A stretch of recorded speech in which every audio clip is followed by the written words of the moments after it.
Nous connaissons le Niger. Nous connaissons l'histoire du Niger, qu'elle soit l'histoire au temps du néolithique ou l'histoire plus récente de la colonisation française ou l'histoire encore plus récente de l'occupation française après le 3 août 1960. Parce que nous avons vécu sous l'occupation française après le 3 août 1960. D'autres détails vous prouveront ce que j'ai dit présentement. Suivez juste la chronologie des explications que je donnerai au fur et à mesure. Nous sommes dans un processus de réappropriation de nos ressources. C'est ça que certains ne comprennent pas. Quand je les entends dire où passe l'argent de l'uranium, où passe l'argent du pétrole, où passe l'argent de l'or. Mais quand nous étions arrivés le 26 juillet 2023, combien de grammes d'or nous avons trouvé au Trésor national comme appartenant à l'État nigérien, donc appartenant à l'ensemble des Nigériens? Zéro. Quels étaient les bénéfices de la vente de l'uranium au profit des Nigériens?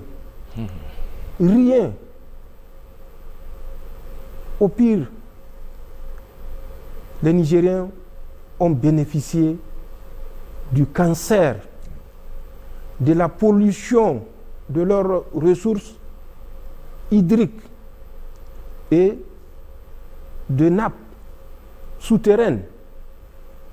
Le Niger ou les Nigériens ont bénéficié de la pollution de l'environnement. Donc, c'est un processus qui a duré plus de 70 ans que nous nous sommes évertués à défaire après l'avoir combattu avec l'arme intellectuelle, l'arme de la raison, l'arme du pragmatisme et l'arme de la dignité. C'est dans ce combat que nous sommes. Le pétrole. Mais que rapporte le pétrole aux Nigériens? Tout s'inscrit dans ce combat. Et c'est ce que nous faisons. Et c'est ce que nous n'avons cessé d'annoncer aux Nigériens. Il faut qu'ils comprennent que nous ne sommes pas à 100% maîtres de nos ressources naturelles ou autres. Et un peuple qui n'est même pas libre, qui n'est même pas maître de son destin, donc le combat le plus pragmatique est de le faire comprendre qu'il est désormais maître de son destin, qu'il est maître de ses ressources. Vous croyez que c'est un combat qu'on peut mener en 2 ans, 3 ans? Vous croyez que ceux qui ont bénéficié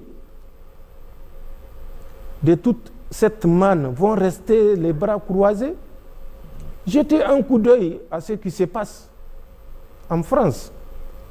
Vous comprendrez.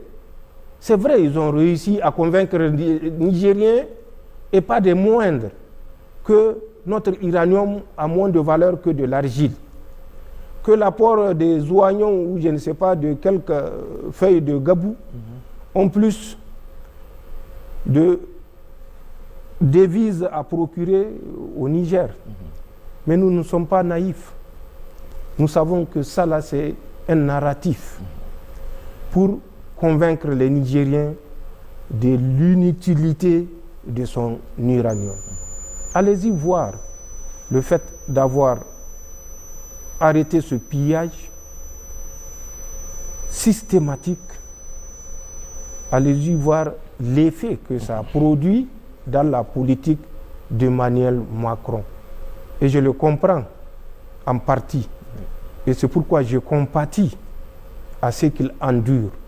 Mais il aurait été plus sage d'accepter que l'uranium, depuis le 26 juillet 2023, est la propriété du Niger. Et que l'uranium est définitivement la propriété des Nigériens.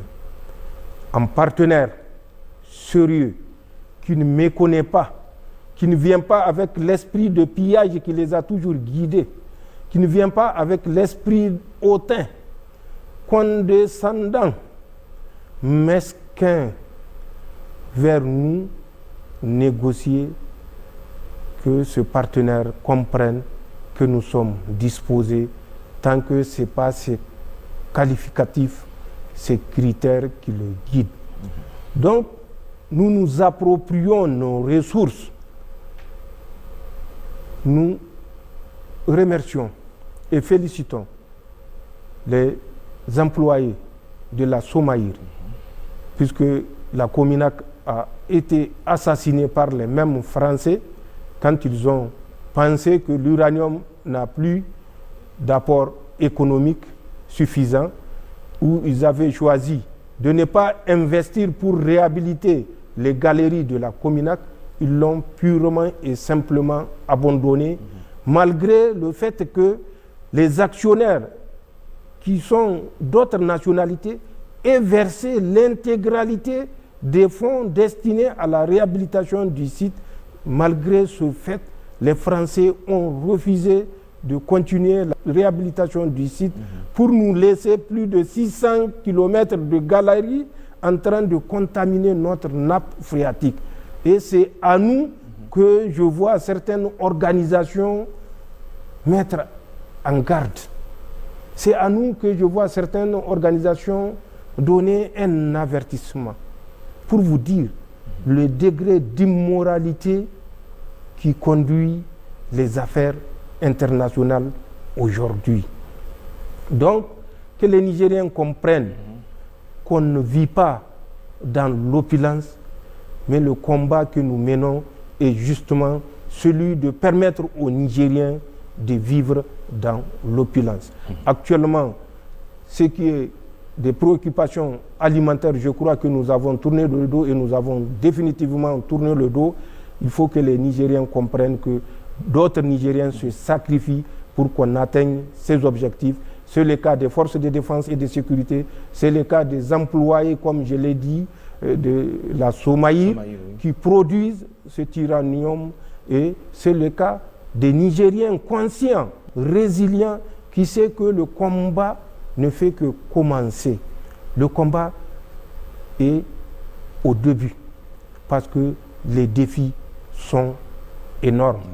Ceux qui pensent que ce qu'on n'a pas pu obtenir avec ou à travers le dialogue, c'est à travers un chapelet de grève qu'ils peuvent l'obtenir, c'est leur jugement.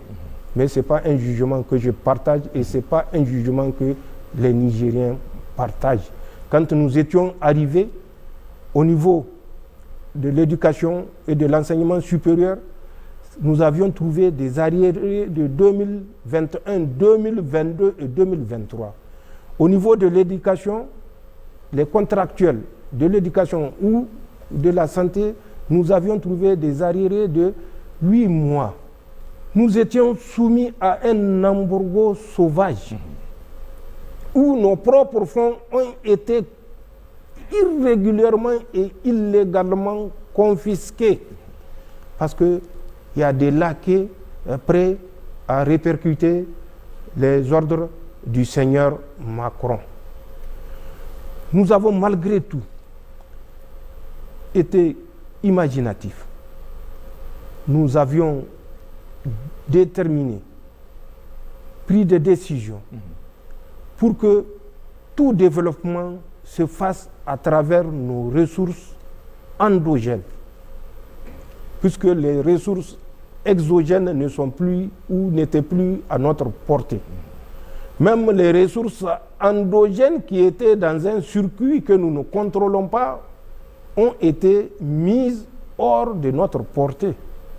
Malgré tout, nous avons réussi, au moment où je parle, à ramener ces arriérés-là à peut-être fin 2025, que ce soit les étudiants, je le comprends, qui ont besoin de bourses pour survivre, que ce soit les enseignants, qui ont également des familles à charge, mais qu'ils disent et qu'ils comprennent, nous sommes 27 millions. Sur les 27 millions, il y a moins de 200 000 qui ont un salaire mensuel. Les 27 millions, c'est à travers l'investissement que l'État fait qu'ils sentent que l'État existe, qu'ils sentent que l'État est là pour leur faciliter la vie.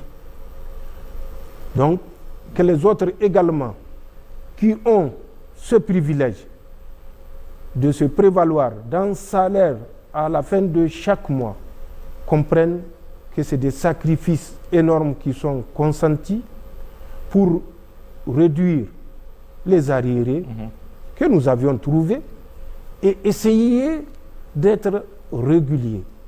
Au moment où je vous parle, les contractuels ont un reliquat de 2,6 milliards pour le paiement de décembre.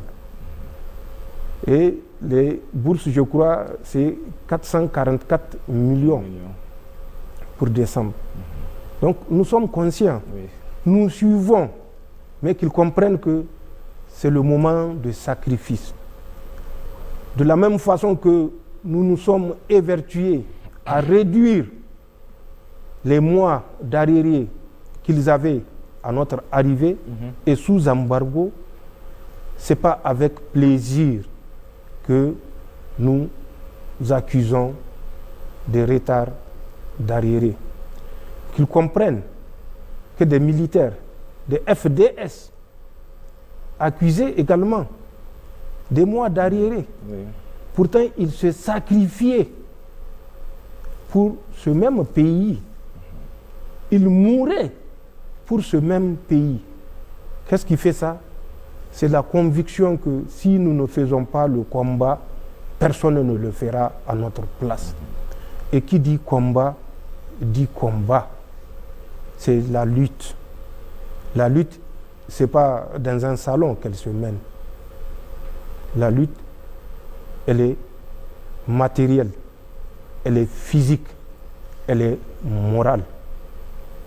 Il faut que les gens comprennent ceci pour que tout ce qui arrive en retard ne soit pas pris comme un défi, comme une manifestation de mauvaise foi, mais comme un défi circonstanciel, comme un défi conjoncturel.